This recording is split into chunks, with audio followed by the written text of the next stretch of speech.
তুমি আমার কাছে যুদ্ধে জয়ী, সাত রাজের ধন।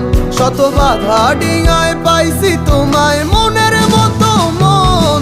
আমার মনের জোছনা আমি কাউকে দেব না, তোমায় গাইথা রাখছি মনের মাঝে, নিজেও জানো না।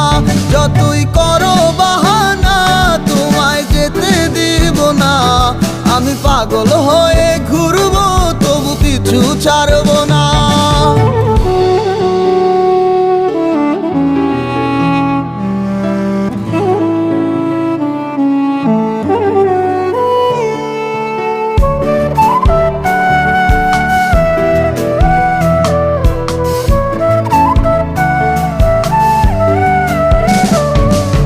মিষ্টি ওই চুলের সুবাস ভালো লাগে খুব, বড় ইচ্ছে করে তোমার মাঝে হারা।